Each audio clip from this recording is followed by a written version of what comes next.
It was reported this week that the province's confirmed COVID-19 cases has gone up to almost 8,000, over 5,000 of those active cases, and this is a 62% increase in just 7 days. 57 people in the province have succumbed to the coronavirus.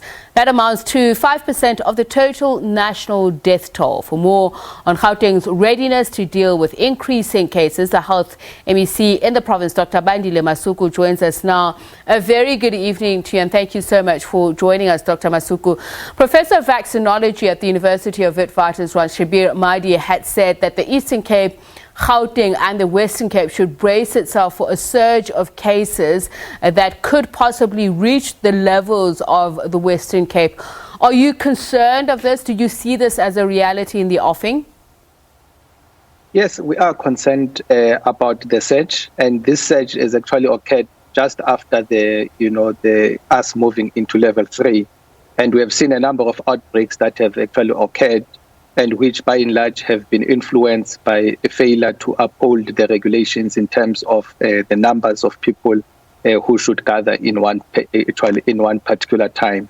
You'll recall that we had a very big outbreak that happened in the mining sector in Merafong, and we are now following up some outbreaks that happened out of funerals that happened in Tshwane and somewhere in Johannesburg. So we are seeing moving down to level 3 as one of the contributory factor, because some of the regulations are not actually upheld and actually respected by individuals. Now, when you talk about mining sector, that's something that has happened over the past couple of weeks. I want to talk about the funerals that you've mentioned in the Gauteng, Pretoria area. Is it something that is recent? I'm just trying to understand, because we know we have seen people expressing frustration at the fact that not only can they not be with their loved ones, but the only time they get to see their loved ones is during funerals, when they have to bury them. So creating some sort of desperation, a panic. Is this what you think is the crux of the problem, or is it just simply people not adhering to the regulations? I think basically it's just actually simple people disregarding the regulations, and it's something that is of concern to us, because if we don't have a lot of cooperation around regulations, we are still going to see more. One of the other aspects that have contributed to it is the celebration of Eid that actually occurred almost 10 days ago, which also saw a whole number of people gathering actually to celebrate that. And it's something of great concern, and we, of course, have to respond to it. We responded quite well in West Rand with the mining sector, and I think we are now focusing on the area of the CBD in Johannesburg. Just in terms of the predictions, it was said that the surge is expected within 2 weeks' time. Are these your expectations, or do you think that there is still a much longer period for Gauteng? And is it something that you can do to stem it? I think we everything, the surge will all depend on what we put in terms of, disturbing or interrupting the spread and the rate of the transmission. And if we don't put that up and we don't succeed in doing that, so the surge is going to overwhelm the system.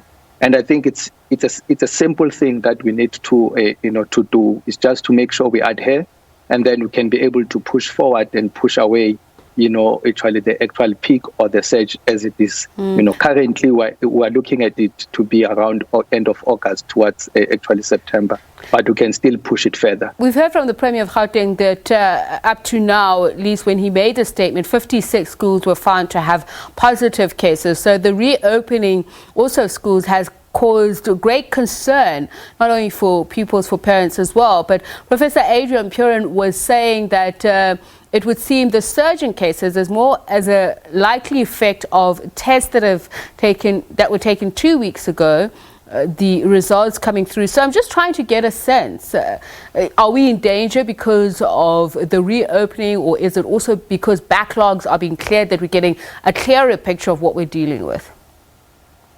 I think it's partly true that the backlog is starting to clear up, and some of the results that we are seeing come from the tests that were done almost 2 weeks ago, and those individuals could be now have been considered to be recovered. But I think it also remains that we should be over cautious, and we should be vigilant. We just have to do basic things correctly.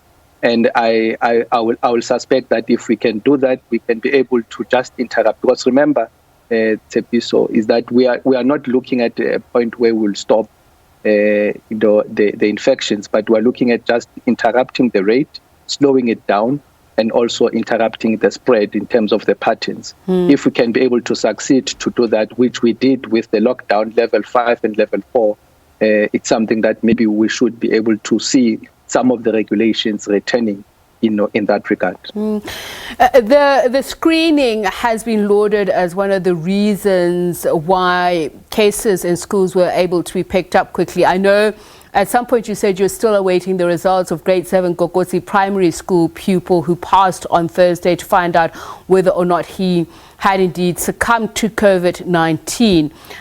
Firstly, do you have those results as yet? And how are you going to deal with screening and testing for children, given that that in itself as a subgroup is something that needs not only being careful, but some sort of innovation? Yeah, I think it needs a lot of innovation, and I'm quite impressed with the work that we have done. When we did the walkabout during the week at the schools, it's something that in terms of the social distancing, and in terms of the discipline, of screening, of big concern will be the consistency, of doing it every day and repeatedly, and we'll be able to pick it up. And I think the teachers who came in who had high temperatures were picked up. The young learner who passed on also was picked up during the screening, in terms of the shortness of breath and the coughing and looking sick.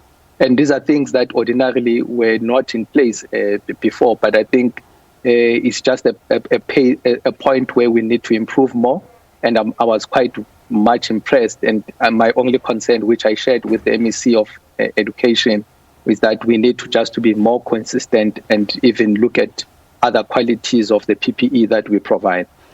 In a word, would you say to Gauteng residents, you have to be doubly more careful now during this period?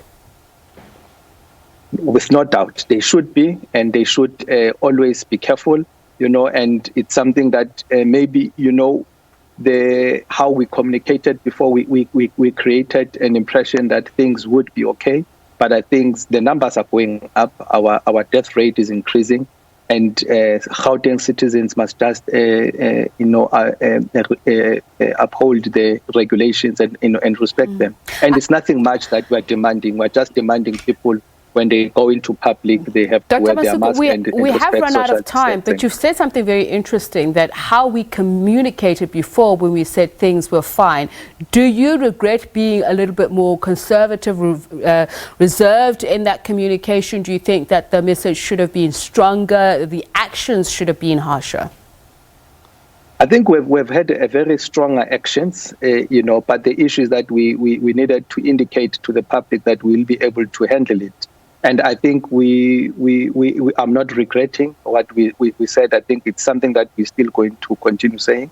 But what we need to emphasize is that people must be vigilant, people must be extra careful, and they must take precautions all the time. And it's something that we can do it together, and we can push the peak further and further, and we might not even be able to experience where the system is overwhelmed. Thank you so much for taking the time.